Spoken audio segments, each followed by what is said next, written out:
오늘 하나님께서 주시는 주일 예배의 말씀의 제목은 자세를 낮추고 하나님을 올려다보라.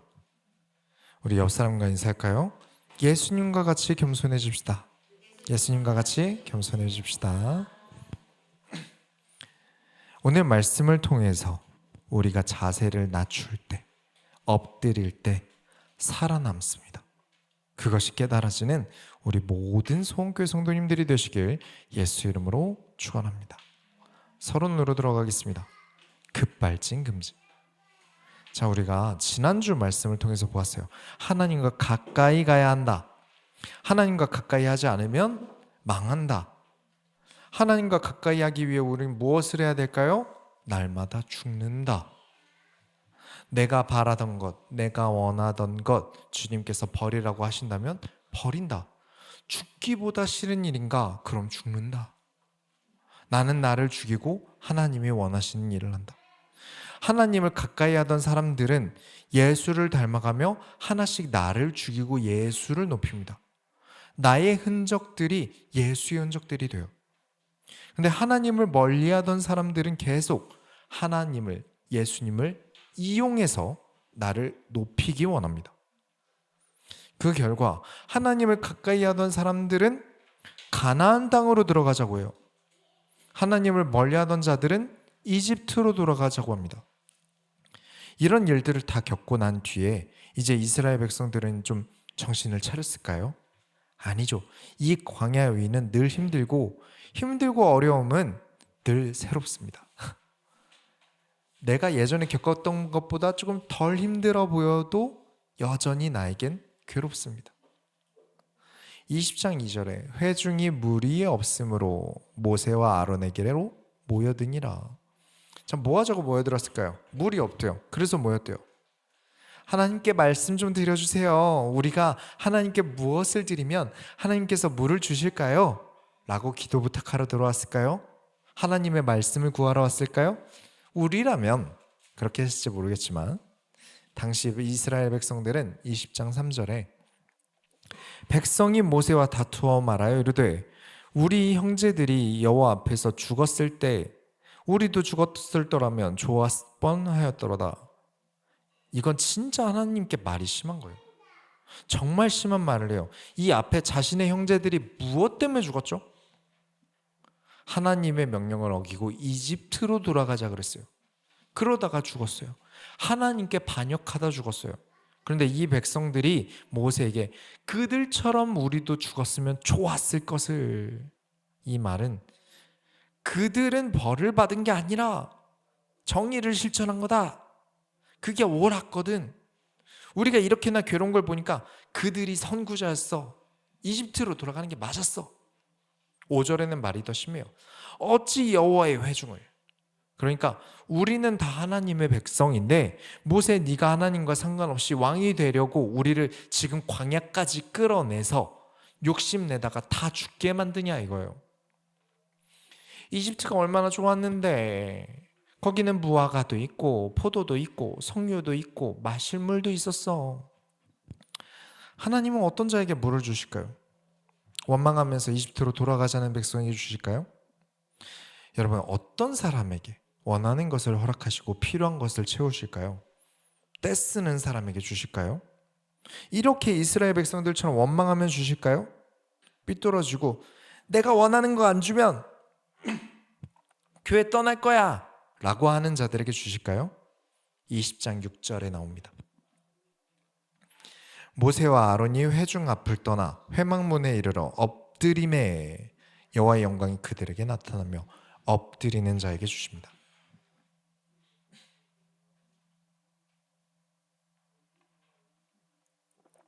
항상 습관이 되셔야 돼요. 모세가 항상 문제가 있을 때 뭐부터 하는지를 보셔야 됩니다. 내가 어떤 문제를 겪는다? 어려움을 겪는다? 일단 엎드리셔야 됩니다. 하나님께서 나에게 무엇을 원하시는가? 내가 어떻게 하길 원하시는가? 하나님께 기도하는 이 엎드리는 습관이 되셔야 돼요. 그 사람에게 8절에 보면 반석에게 명령해서 물을 내게 하라. 반석에서 물이 나오게 하여 너희를 먹이겠다. 그냥은 안 주십니다. 무언가 하게 하세요. 순종하고 따르도록 하세요. 그런데 여기서 모세가 아주 오랜만에 실수를 합니다. 우리가 급발진을 조심해야 돼요. 흥분해서 하나님 나라의 일을 그르치면 안 됩니다. 그런데 모세가 제가 모세라도 솔직히 화가 좀 날 것 같긴 해요. 지금까지 얼마나 참았습니까? 화가 쌓일 만큼 쌓인 게 느껴져요. 20장 10절부터 11절을 보면 모세와 아론이 회중을 그 반석 앞에 모으고 모세가 그들에게 이르되 반역한 너희여 들으라. 우리가 너희를 위하여 이 반석에서 물을 내려 하고 모세가 그의 손을 들어 그의 지팡이로 반석을 2번 치니 물이 많이 솟아나므로 회중과 그들의 짐승이 마시니라. 이 구절 안에 모세가 선을 넘은 게 3가지가 나옵니다. 보이십니까? 어떤 게 모세의 실수일까요? 첫 번째는 반역한 너희여 들으라 하면서 하나님께서 시키지도 않은 말씀을 하나님의 말씀처럼 하고 있어요. 월권행이죠. 두 번째는 우리가 너희를 위하여 이 반석에서 물을 내랴. 자, 우리가 지난주에 배운 게 무엇이죠? 자기 부인이었어요. 세상에 내가 아닌 하나님이 보여지는 본을 강조했어요.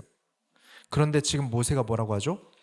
우리가 너희를 위하여 이 반석에 물을 낼까? 이 반석에서 물을 내시는 이는 모세가 아닙니다. 하나님이시죠. 근데 모세는 우리가 해줄까? 내가 할까? 라면서 하나님의 일을 자신의 일처럼 말하고 있어요. 세 번째는 아까 하나님께서 어떻게 반석에게 물을 내라고 하셨죠? 반석에게 말하여 물을 내라고 했어요. 그런데 지금 모세가 반석에게 말을 했나요? 아니죠. 때립니다. 하나님께서 하시고자 함보다 지금 자신의 화를 표출하고 있어요. 반석을 때리면서. 얼마나 화가 나면 반석을 2번이나 때리겠습니까? 제가 10대 때 제가 마계 인천 출신이잖아요. 학교에 경찰이 왔는데 왜 왔나 보니까 어떤 애가 열받는다고 동네에 있는 모든 차에 백밀러를 다 발로 차서 부수고 다녔나 봐요. 그때는 블랙박스도 CCTV도 없어서 잘 안 잡혔거든요. 근데 어떻게 증인이 나와서 잡은 거예요. 그게 저희 학교에 있었던 거죠. 그 당시에 진짜 그렇게 화난다고 뭐 부수는 일이 흔했어요. 뭐 창문 뭐 이런 거. 저도 그런 걸 보고 자라다가 화난다고 10대 때 이제 벽을 빵 때렸는데 벽이 깨졌을까요? 제 손이 깨졌을까요? 제 손이 퉁퉁 부은 거예요. 그 뒤로는 그런 거 안 합니다. 내가 화가 난다고 사람들 다 보는 앞에서 보란 듯이 반석을 지팡이로 때리면서 나는 선하고 니들은 악하다 라고 면박을 주기를 하나님이 시키지도 않았는데 합니다. 그러면 모세를 통해 하나님이 어떠신 분인지 배워야 하는 이 백성들은 하나님을 지금 어떻게 배우게 될까요? 모세를 통해서 하나님을 배울 텐데 지금 하나님을 어떤 하나님으로 보고 배우게 될까요? 하나님이 하라 하실 때는 하는 것이고 멈추라고 하실 땐 멈춰야 하고 가라고 하실 땐 가야 하는데 지금 모세는 하나님보다 앞서가 버렸어요. 내가 하나님보다 앞서가 버리면 내가 사람들에게 하나님을 가리게 됩니다. 지금 보면대가 있어요. 이 보면대 바로 앞으로 제가 앞에 나가면 이 보면대를 제가 가리게 되겠죠. 그런 겁니다. 하나님과 함께 하되 내가 항상 하나님보다 앞서 나가서는 안 돼요. 20장 12절부터 13절에 여호와께서 모세와 아론에게 이르시되 너희가 나를 믿지 아니하고 이스라엘 자손의 목전에서 내 거룩함을 나타내지 아니한 고로 너희는 이 회중을 내가 그들에게 준 땅으로 인도하여 들이지 못하리라 하시니라. 이스라엘 자손이 여호와와 다투었으므로 이를 무리바 무리라 하니라. 여호와께서 그들 중에서 그 거룩함을 나타내셨더라. 거룩함을 나타내는 일이었어요. 하나님께서 원하셨던 이 반석에서 물이 나는 일은 하나님은 너희를 먹이시고 채우신다라는 증명을 하시고 싶으셨는데 되려 모세가 하나님처럼 월권행이라면서 혼을 내버려서 거룩함을 가렸어요. 그래서 모세도 아론도 가나안 땅에 금지령이 내려집니다. 못 들어가요. 아론은 무슨 죄요? 그냥 옆에 있었는데 방관죄.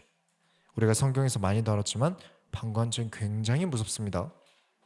그러니 성도분들도 저를 방관하시면 안 돼요. 제가 항상 거룩할 수 있게 거룩한 것을 먹고 거룩한 생각을 할 수 있도록 많이 도와주셔야 돼요. 이야기를 모세오경 하면서 많이 다루었습니다. 가만히 있는 거 안 됩니다. 함부로 마음대로 행동하는 것도 안 됩니다. 우리는 하나님과 함께 나아가야 돼요. 항상 준비하고 있는 거예요. 하나님께서 가시면 바로 함께 따라갈 준비를. 가만히 있는 게 아니죠. 그렇게 늘 엎드림으로 하나님의 뜻을 구하는 모든 소원교회 성도님들이 되시길 예수 이름으로 축원합니다. 본론으로 들어가겠습니다. 겸손해진 자의 승리. 자, 겸손해진이라는 말은 전에는 아니었단 말이죠. 우린 다 그래요. 원래 겸손한 존재가 아니었어요. 인간은 타고나길 교만해요. 그런데 크리스찬은 죄라는 말에 기분이 나쁘면 된다 안 된다? 안 된다. 구원받았으면 죄인 아닌데요? 아니다. 우리에게 죄는 그냥 흔하게 달고 사는 거예요. 크리스찬은 죄라는 말에 막 민감하게 내가 왜 죄인이야? 라고 나와도 안 되고 나는 죄인이야, 나는 쓰레기야, 나는 안 돼 이러고 오래 젖어 있어도 안 되는 거예요. 설명을 더 드리자면 여러분이 이제 막 일어나서 씻지도 않고 산발된 머리와 밤새 입으로 자면서 숨 쉬느라 입이 말라서 나는 입냄새와 잠옷바람이 큰 문제인가요? 당연한 거예요. 죄는 그런 거예요. 그런데 그 상태 그대로 밖에 나가고 사람을 만나면 그건 좀 큰 문제죠. 그래서 우리는 씻고 거울을 보고 단장을 하죠. 말씀으로 우리를 깨끗게 하고 나의 인성을 겸손하게 단장하는 행위는 반드시 있어야 돼요. 죄는 크리스찬에게 부담스럽지 않은 개념이어야 합니다. 여러분이 운동을 하는데 운동에서 좀 자세가 좀 잘못되었구나 판단했으면 수정하는 것. 여러분이 공부를 하는데 내가 늘 이 문항에서 틀리는구나, 실수하는구나 라고 판단하고 신경 쓰는 것. 죄와 그것에 대한 회개는 보완입니다. 나의 신앙생활과 사람으로서의 성장을 위해 고쳐나가고자 오답을 찾고 수정하면서 겸손함이라는 예수님과 닮은 인성을 우리가 만들어 나가는 거예요. 그래서 죄에 대해서 죄책감을 가지고 스스로를 무너뜨리면 절대 안 되는 겁니다. 이 물 때문에 다툰 사건이 있었고 그 다음에 계속 가나안 땅으로 들어가 보려고 했지만 나중에 다룰 에돔이라는 땅을 지나가야만 가나안 땅에 들어갈 수 있었어요. 어딘지 나중에 볼 거예요. 그래서 이 지나가야 되는 땅을 못 들어가고 그 상황에서 이제 아론이 나이가 들어서 죽습니다. 20장 1절에 보면 미리암도 죽고 28절에 아론도 죽어요. 21장으로 넘어가면 지리적으로 연결이 좀 복잡해요. 그래서 다른 거 신경 쓰지 마시고 사진을 보시면 저기 제가 동그라미 보라색 동그라미를 쳐놨어요. 오른쪽 상단에.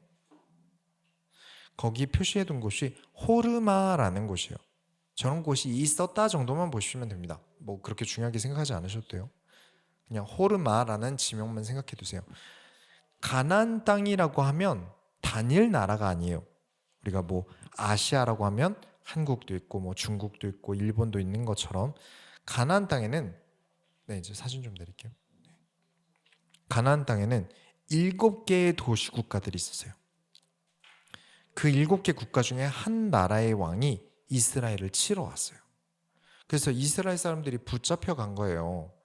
21장 3절에 여호와께서 이스라엘의 목소리를 들으시고 가나안 사람을 그들의 손에 넘기심에 그들과 그들의 성읍을 다 멸하니라. 그러므로 그곳 이름을 호르마라 하였더라. 하나님께서 허락하시고 하나님께서 그들을 치게 하셨는데 승리하였습니다. 이 호르마 지역이 이번에 처음 나온 지역이 사실 아니에요. 여러분 들었어요. 민수기 14장에 나옵니다. 안 찾아보셔도 돼요. 정탐꾼들이 가나안 땅에 못 들어간다고 했던 사건들 기억하시죠? 우리는 못 이깁니다. 그들은 너무 큽니다. 이러면서 그 사건에서 백성들이 산에 올라가서 하나님 저희가 가나안 땅에 꼭 들어가겠습니다. 라면서 진영 이탈을 한 적이 있어요. 기억하실지 모르겠는데 진영 이탈을 했다가 우르르 죽는 사건이 있었어요. 그때 진영을 이탈한 백성들이 어디까지 도망갔냐면 호르마까지 도망갔습니다. 우리가 방금 본 호르마까지 도망갔어요. 호르마까지 도망쳤다는 것은 적들이 호르마까지 쫓아왔다는 말이죠. 하나님께 원망하고 하나님의 뜻보다 자기들이 더 중요했을 그때는 호르마에서 패배했습니다. 그리고 하나님의 말씀을 잘 듣고 하나님의 뜻을 따라 전쟁을 했는데 이번에는 호르마에서 승리했습니다. 그래서 반드시 우리의 광야의 삶은 하나님 중심의 진영에서 이탈하지 말고 하나님과 동행해야만 합니다. 우리가 이 땅을 살아갈 때는 반드시 하나님과 동행해야만 돼요. 그래서 교회라는 것은 우리의 광야 생활에서는 반드시 필요합니다. 이 전쟁 이후에 가나안 근처까지 가야 하는데 아까 말씀드렸지만 에돔이라는 땅을 지나가는 게 가장 빠른 길인데 거기가 막혔어요. 그래서 최대한 돌아서 가야 돼요. 근데 그 길이 너무 힘들었나 봐요. 그렇죠? 사람이 빠른 길을 두고 돌아가려고 하면 괴롭단 말이에요. 21장 5절에 백성이 하나님과 모세를 향하여 원망하되 어찌하여 우리를 애굽에서 인도해내어 이 광야에서 죽게 하는가? 이곳에는 먹을 것도 없고 물도 없도다. 우리 마음이 이 하찮은 음식을 싫어하노라 하매. 하나님과 모세를 원망합니다. 늘 하던 패턴이죠. 왜 우리를 이집트에서 끌고 왔냐? 포기하질 않아요. 이집트로 다시 돌아가는 걸 포기를 하질 않아요. 길도 험하고 먹을 건 맨날 만나밖에 없고 이 하찮은 음식이 싫다. 이집트에 가면 석류도 있고 무화과도 있고 포도도 있고 물고기도 있고 이걸 계속 무한반복하고 있는 거예요. 과거로 돌아가자. 하나님이 하라는 일은 하고 싶지 않아. 내 입에 넣는 게 하나님 나라에 들어가는 것보다 더 중요하다고. 21장 6절에 여호와께서 불뱀들을 백성 중에 보내어 백성을 물게 하심으로 이스라엘 백성 중에 죽은 자가 많은지라. 이 불뱀이 뭔가 입에서 불을 뿜는 뱀이 아니고요, 물리면 엄청 아프다. 그래서 불뱀이라고 표기하는데, 그래서 이 당시에 도대체 이 불뱀이 얼마나 셌길래 물리면 죽었을까 보니까 레반트 독사, 코브라 등등이 서식했나 봐요. 21장 7절부터 9절 보니까 백성이 모세에게 이르러 말하되 우리가 여호와 당신을 향하여 원망함으로 범죄하였사오니 여호와께 기도하여 이 뱀들을 우리에게서 떠나게 하소서. 모세가 백성을 위하여 기도하매 여호와께서 모세에게 이르시되 불뱀을 만들어 장대 위에 매달아라. 물린 자마다 그것을 보면 살리라. 모세가 놋뱀을 만들어 장대 위에 다니 뱀에게 물린 자가 놋뱀을 쳐다본즉 모두 살더라. 자, 여러분, 그 구급차 자세히 보신 적 있으십니까? 앰뷸런스 거기 보면 마크가 하나 있어요. 보신 적 있으신가요? 네, 저 마크죠. 앰뷸런스에 이런 뱀이 그려져 있어요. 이게 우리가 지금 읽은 놋뱀 그림이에요. 자, 불뱀은 죄에 대한 결과예요. 우리 인간의 죄와 교만함은 불뱀과 같아요. 나을 방법도 없고 고통스럽고 아파요. 그리고 이 죄가 하루아침에 벌어지는 일은 아니에요. 빠르게 회개함이 중요합니다. 그런데 지금처럼 인터넷이 발달하지도 않은 시점에서 이미 주변 백성들이 다 선동돼서 우르르 와서 죄를 지었다는 건 하나님 앞에 원망과 범죄를 시작한 지 시간이 꽤 지났다는 거예요. 사람들이 다 같이 우르르 모여서 갔다는 얘기는 이미 선동들이 다 끝날 만큼 시간이 지났다는 얘기예요. 지난주 오후 예배 때 말씀을 드린 건데 교만하면 나를 갉아먹습니다. 근데 본인은 아무렇지 않은 줄 알아요. 근데 놋뱀은 무엇이죠? 불뱀과 놋뱀은 보기에는 똑같아요. 그러나 놋뱀은 모양만 같습니다. 예수님은 죄인과 같은 모습의 형상으로 오셨습니다. 모습은 인간과 같아요. 그러나 아니죠. 죄인이 아니시고 놋뱀이 나무에 달려 올려지듯 죄인의 형상이 나무에 달려 올려짐으로 구원을 받습니다. 교만한 사람들은 무슨 놋뱀을 보고 낫겠어 라고 여길 거예요. 그런 사람들은 나을 수 없습니다.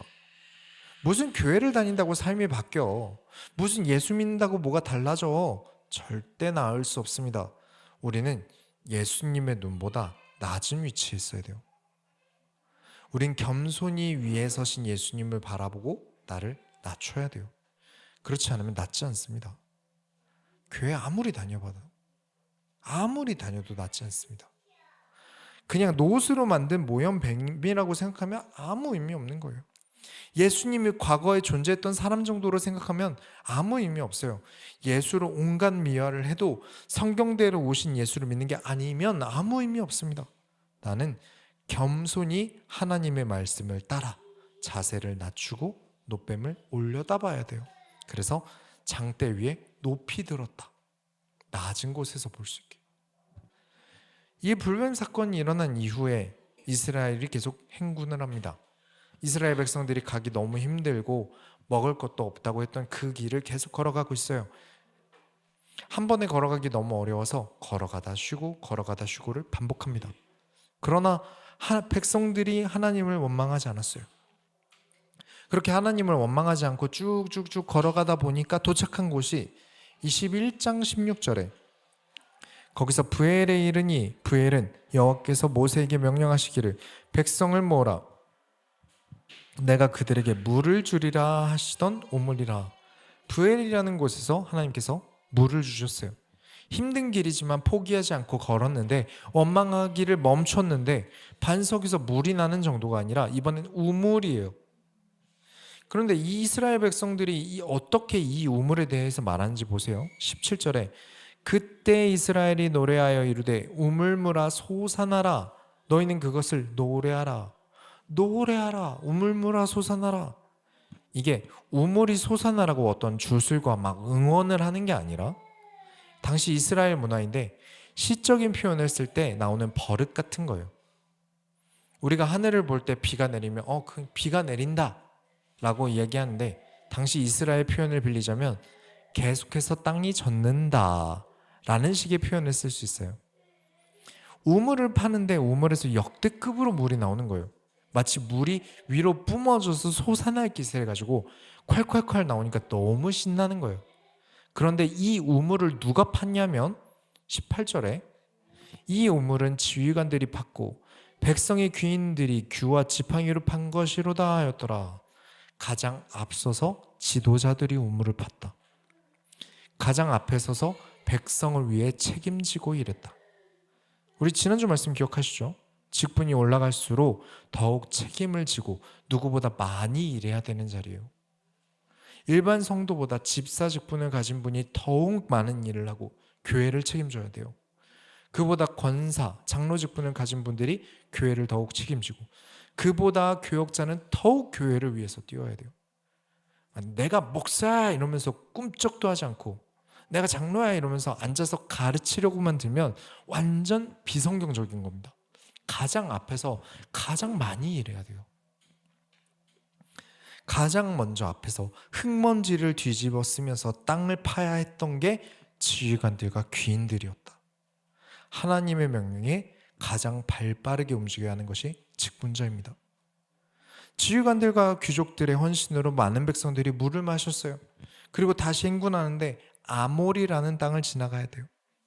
그런데 아모리의 왕이 비켜주지 않고 역으로 군사들을 이끌고 이스라엘을 치러 옵니다.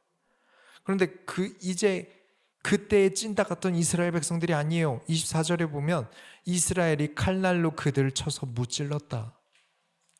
그렇게 아모리 땅의 모든 것을 빼앗은 다음 바산이라는 곳을 지나가는데 거기서도 왕이 이스라엘을 치러 옵니다. 이 왕에 대한 기록이 신명기에 있는데 이 왕의 키와 덩치가 엄청 컸나 봐요.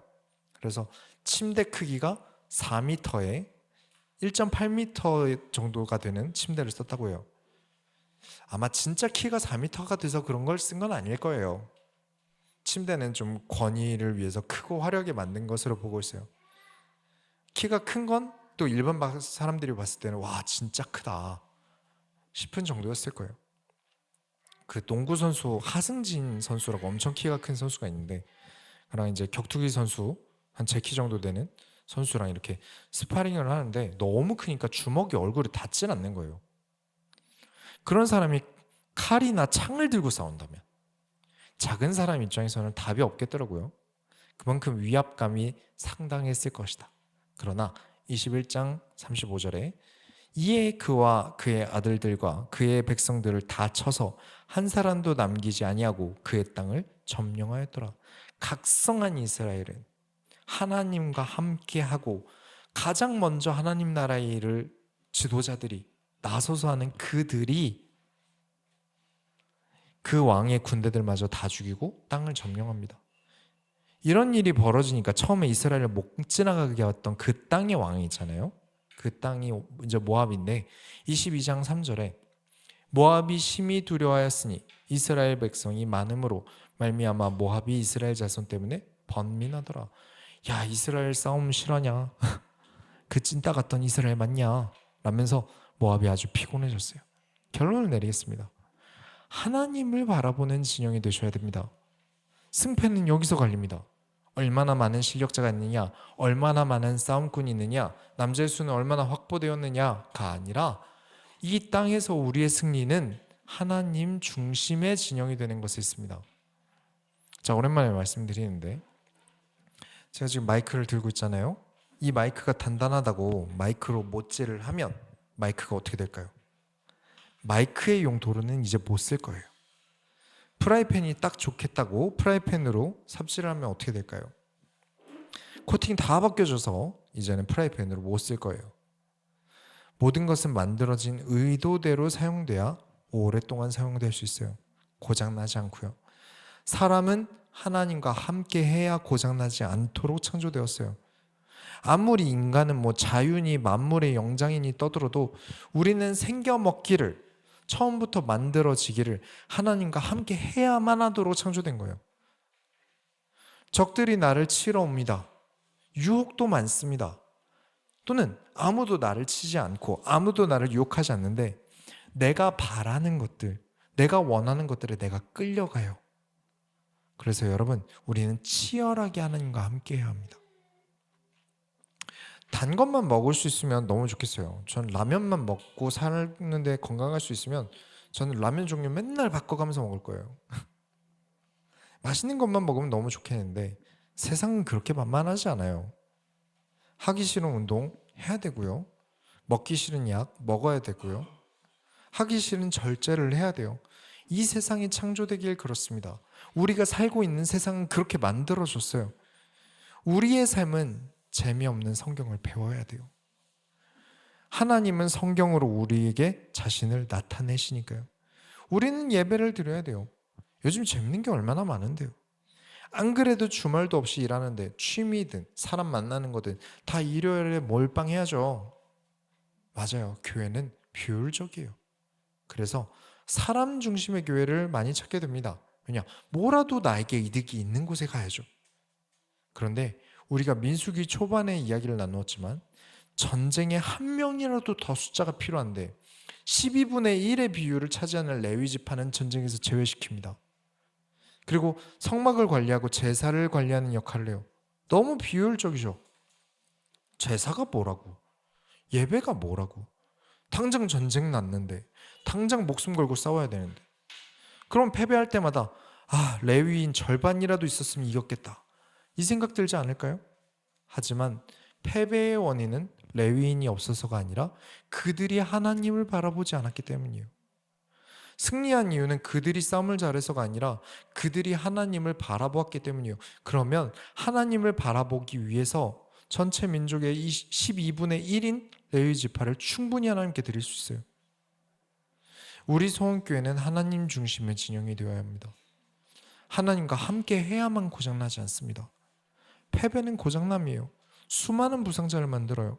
우리 소원교회는 건강한 신앙을 추구하는 교회입니다. 그래서 우리 소원교회는 하나님 중심의 교회가 되어야 돼요.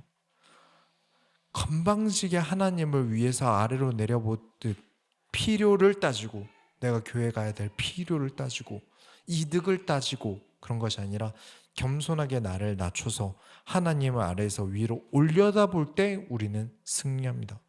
우리는 낫습니다. 우리는 변화되어집니다. 마치 놋뱀을 올려다보는 것처럼.